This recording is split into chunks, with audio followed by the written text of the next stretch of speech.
Ce qui m'a frappé quand j'ai découvert les accords Toltec, c'est que je me suis dit, mais en fait, on retrouve là quelque chose qu'on connaît très bien chez nous. À savoir quoi? La tradition chevaleresque. Hein? Si vous n'avez pas vu Les Visiteurs, vous avez peut-être vu Excalibur ou d'autres de ces grands films de chevalerie. C'est des choses qui sont inscrites presque dans notre ADN ou dans notre culture. Et tout de suite, j'ai été frappé de me dire, mais en fait, les 4 accords résument tout l'attirail du parfait chevalier. Et je vous propose qu'on explore ça ensemble parce que ça nous permet de nous rendre compte que ce qui semble venir de loin, d'une autre époque, d'une autre culture, correspond à des choses qui sont totalement inscrites en nous. D'ailleurs, si certains d'entre vous ont entendu Miguel Ruiz en juin ici en Belgique ou en octobre dernier à Paris, eh bien, qu'est-ce qu'il dit aujourd'hui? Il dit Toltec, ça veut dire artiste. Et c'est exprès qu'il dit ça parce qu'il ne veut pas que les gens s'imaginent que Toltec, ça signifie des gens qui ont vécu il y a X centaines d'années, quelque part loin au Mexique. Il dit Toltec, c'est artiste, ça veut dire, est Toltec quelqu'un qui devient le créateur de sa propre vie, qui essaye de faire de sa vie un chef-d'œuvre. Alors, qu'est-ce qu'il faut à un chevalier? Ben, il lui faut une épée. Tout chevalier digne de ce nom, il a d'abord une épée. Qu'est-ce que c'est l'épée du chevalier Toltec? C'est sa parole. Avec une épée, je peux défendre la veuve et l'orphelin, je peux protéger ce qui m'est cher. Pas forcément agresser, mais simplement défendre, protéger, montrer que j'ai une puissance à ma disposition qui me permet de protéger ce à quoi je tiens. Mais avec une épée, je peux aussi blesser. Je peux tuer, je peux abîmer, je peux faire énormément de dégâts. Eh bien, avec la parole, c'est la même chose. Avec la parole, je peux éclairer. Avec la parole, je peux exprimer mon amour, je peux apporter plus de lumière, plus de sagesse. Je peux favoriser la compréhension entre les gens, je peux faire des choses magnifiques, je peux réciter de la poésie avec la parole. Mais avec la parole aussi, je peux semer la discorde, la zizanie, je peux déclencher des guerres, je peux propager des potins, des ragots, des calomnies, je peux salir, je peux abîmer, je peux tuer avec la parole. Donc la parole, c'est vraiment le don créateur qui nous a été donné. C'est lié à la dimension spirituelle. Et ça, on le retrouve tout bêtement chez nous. Relisez le prologue de Jean dans les évangiles. Au commencement était le Verbe, et le Verbe était avec Dieu, et le Verbe était Dieu. Toutes choses ont été faites par lui, et rien de ce qui a été fait n'a été fait sans lui. Voilà comment Jean commence son évangile. Vous imaginez ce que ça dit de la puissance qui nous a été donnée à nous humains de parler? La puissance de la parole? Qu'est-ce qu'on en fait de cette parole? Qu'est-ce qu'on en fait de cette épée qu'on a à la main? Est-ce qu'on l'utilise que pour défendre ou protéger, ou est-ce que, par inattention, on l'utilise aussi pour abîmer, pour faire du mal? Le premier accord Toltec, il dit quoi? Il dit que ta parole soit impeccable. Impeccable, étymologie du mot, ça veut dire qu'il ne pêche pas. Hein? Le péché, ce n'est pas trop le truc des gens aujourd'hui. Mais qu'est-ce que ça veut dire, pécher? Ça veut simplement dire rater sa cible. J'avais visé le centre, je suis tombé un peu trop à gauche, un peu trop à droite, je n'ai pas atteint mon objectif. OK, j'ajuste, et la flèche suivante, progressivement, elle va atteindre le centre. C'est quoi une parole impeccable? C'est une parole déjà qui ne va pas se retourner contre moi, qui ne va pas me faire du tort. Et si je dis des mots et des choses désagréables sur autrui, si je salis, si je colporte des médisances, etc., tôt ou tard, ça va me revenir dans la figure, ça va me faire du tort. Pourquoi? Déjà, si je colporte des ragots, quand je verrai au bureau des gens en train de parler dans un coin, je vais me dire « ils sont en train de dire des trucs sur moi ». Par effet de résonance, comme moi je fais ça, je salis les gens, je médis, je calomnie, je vais m'imaginer que les autres font pareil. Donc ça va me mettre dans un état de stress, de suspicion, et je serai pas bien. A l'inverse, plus je vais avoir une parole impeccable, moins je serai dans ce genre de supposition et de peur. Donc développer une parole impeccable, c'est quelque chose d'extrêmement important. Et je ne peux pas résister à l'envie de partager avec vous un texte splendide de quelqu'un bien de chez nous, qui est Victor Hugo, qui s'est aussi intéressé à l'importance d'une parole impeccable. Et il a écrit un petit poème que vous connaissez peut-être, qui est une pure merveille, qui s'appelle Le Mot. Vous connaissez ça? Personne? Il est magnifique. Et la poésie, vraiment, c'est particulièrement vrai pour ce poème-là. Elle est faite pour être lue à haute voix. Parce que chez les grands poètes, et c'est le cas d'Hugo, il y a un rythme, il y a une vie, il y a un mouvement dans l'écriture qu'on ne perçoit que partiellement quand on lit comme ça intérieurement. Donc ça s'appelle le mot. Regardez ce que nous dit Victor Hugo sur la parole impeccable. Braves gens, prenez garde aux choses que vous dites. Tout peut sortir d'un mot qu'en passant, vous perdîtes. Tout, la haine et le deuil. Et ne m'objectez pas que vos amis sont sûrs et que vous parlez bas. Écoutez bien ceci. Tête à tête, en pantoufles, porte close, chez vous, sans un témoin qui souffle, vous dites à l'oreille du plus mystérieux de vos amis de cœur, ou si vous aimez mieux, vous murmurez tout seul, croyant presque vous taire, dans le fond d'une cave à 30 pieds sous terre, un mot désagréable à quelque individu. Ce mot, que vous croyez que l'on n'a pas entendu, que vous disiez si bas, dans un lieu sourd et sombre, court à peine lâché, part, bondit, sort de l'ombre. Tenez, il est dehors, il connaît son chemin. Il marche, il a 2 pieds, un bâton à la main, de bons souliers ferrés, un passeport en règle. Au besoin, il prendrait des ailes, comme l'aigle. Il vous échappe, il fuit, rien ne l'arrêtera. Il suit le quai, franchit la place, etc. Passe l'eau sans bateau dans la saison des crues et va, tout à travers un dédale de rue, droit chez le citoyen dont vous avez parlé. Il sait le numéro, l'étage, il a la clé. Il monte l'escalier, ouvre la porte, passe, entre, arrive et railleur, regardant l'homme en face, dit « Me voilà, je sors de la bouche d'un tel ». Et c'est fait. Vous avez un ennemi mortel. C'est pas magistral, ça? Vous voyez comment voilà.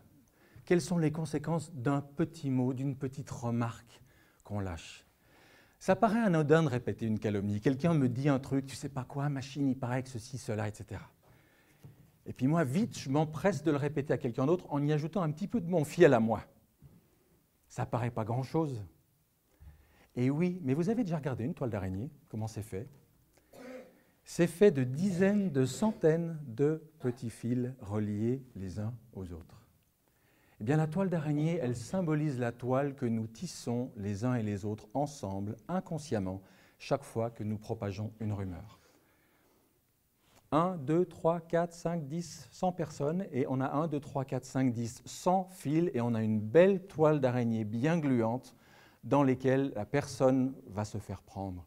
Et je dis la personne, mais ça peut être une association, ça peut être une entreprise. On coule aujourd'hui des gens, des entreprises avec des rumeurs. Je vous recommande d'ailleurs un livre extraordinaire qui s'appelle « Rumeurs » au pluriel, d'un sociologue français du nom de Jean-Noël Capferrer, avec un K, et qui décrit, en plus c'est chouette parce que des fois les ouvrages de sociologie, il faut vraiment être sociologue pour arriver à les lire. Ça c'est écrit pour le grand public, et vraiment ça décrit quel est ce poison, c'est un véritable poison social que la médisance, la calomnie, la rumeur. C'est impressionnant de voir les dégâts que ça peut faire, et ça nous rend d'autant plus conscients de l'importance d'avoir une parole impeccable. De se dire, tiens, à partir d'aujourd'hui, moi je vais devenir une impasse à rumeurs. Peut-être bien qu'elle arrivera jusqu'à moi, la rumeur, mais elle n'ira pas plus loin. Moi, je ne vais pas la transmettre, je ne veux pas jouer à ce jeu-là. Et vous allez remarquer que si vous faites ce choix, si vous prenez cette décision, ben rapidement les gens vont le sentir, et c'est plus vers vous qu'ils vont venir raconter ce genre d'histoire parce qu'ils savent que ça ne vous intéresse pas. Et rapidement, vous allez attirer d'autres échanges que des échanges de cet ordre-là. Donc la parole impeccable, c'est quelque chose d'extrêmement important. Miguel Ruiz dit souvent qu'avec ce seul accord-là, vous pouvez changer toute votre vie. Juste, vous oubliez les 3 autres de base, plus le 5e accord Toltec, juste avec cet accord-là, vous pouvez complètement changer la qualité de votre vie. Ce n'est pas rien quand même. Et d'ailleurs, je vous le dis tout de suite, mais une clé à connaître pour les accords Toltec. Si vous dites, je vais appliquer tous les accords Toltec à toutes mes relations à partir de demain, ça va faire résolution du 1er janvier, ça va tenir 24 heures. Par contre, si vous dites, tiens, pendant une semaine, je vais appliquer le premier accord Toltec à mes relations. Juste ça, je vais faire attention comment je parle, au boulot, en famille, avec mes enfants, avec mes voisins. Je vais vraiment me donner une semaine de concentration et d'attention sur un seul accord Toltec. Là, vous allez voir que les choses vont bouger. Et une autre semaine, vous pouvez le faire avec un autre, etc., en ciblant, en concentrant vous serez beaucoup plus efficace. Pour revenir à la parole impeccable, on a une autre référence de ce côté-ci de l'Atlantique. Est-ce que vous avez déjà entendu parler de Maître Philippe de Lyon? Oui? Bon, si vous n'avez pas entendu parler, je vous rassure, son surnom c'était le Maître Inconnu. Pourquoi? Parce que cet homme-là, qui a une réputation qui a quand même remonté jusqu'à Moscou, et qui fait qu'il a été médecin du tsar avant Raspoutine, cet homme-là organisait des séances de guérison à Lyon, rue Tête d'Or, qui étaient vraiment des guérisons miraculeuses. Il y a énormément de témoignages qui sont parvenus jusqu'à nous, et malgré ça, il est resté beaucoup moins connu que des grands occultistes du 19e et du 20e, genre Papus, genre Saint-Yves d'Alvèdre, etc. Il se passait des guérisons extraordinaires. Il avait un pouvoir de guérison probablement inégalé depuis, je ne sais pas si c'est depuis Jésus ou depuis quand, mais en tout cas, la capacité de cet homme de se lier à quelque chose de lumineux et de pouvoir aider des gens dans des situations désespérées était remarquable. Et vous savez ce qu'il demandait comme paiement pour ces guérisons, qui avaient lieu toutes les semaines là-bas? Il n'a jamais demandé un centime, pas un sou. Il demandait une autre monnaie, Philippe de Lyon. Il disait par exemple à telle personne, vous, je vous demande de ne pas dire du mal de votre prochain pendant 2 jours. À un autre, vous, je vous demande de ne pas dire du mal, de ne pas médire pendant 1 journée.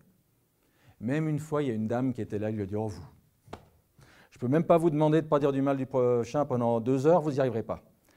Alors trouvez 2 personnes de votre entourage et demandez-leur chacune de ne dire du mal de personne pendant 24 heures. Vous vous rendez compte dans quelle estime il avait la parole, le verbe, cet homme-là? Moi, je trouve ça extraordinaire.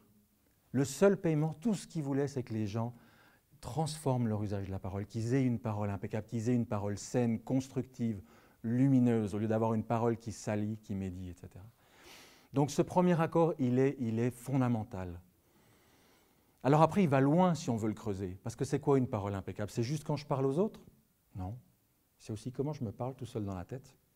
C'est quoi les monologues que je me raconte quand je suis tout seul, quand je me balade dans la rue, quand je suis en voiture, etc. Est-ce que j'ai une parole impeccable envers moi? C'est quoi les paroles que je mets dans la bouche des autres quand je dialogue avec eux dans ma tête? Est-ce que c'est impeccable, ça aussi? Et là, quand on commence à vraiment mettre sa conscience là-dedans, pas seulement quand on parle extérieurement, mais aussi intérieurement, on se dit « Oula, il y a du boulot ». Mais c'est un boulot extraordinaire parce que, même si c'est difficile au début, petit à petit, tout d'un coup, on va adopter vraiment une parole différente. Et on va se rendre compte qu'on a ce verbe créateur dans les mains et qu'on peut de plus en plus l'utiliser pour faire des choses positives, lumineuses, constructives. Alors ça ne veut pas dire devenir un béni oui-oui, ça ne veut pas dire ne jamais relever le moins de problèmes, le moins de soucis. On peut parler de choses qui fâchent, comme on dit, on peut parler de choses difficiles, on peut parler de conflits dans les relations. Mais on le fait avec intégrité, on le fait dans le souci d'améliorer la relation, on le fait d'une manière qui va faire grandir et l'autre et soi-même, pas dans le but de salir, de dénigrer, de démolir. Vous voyez?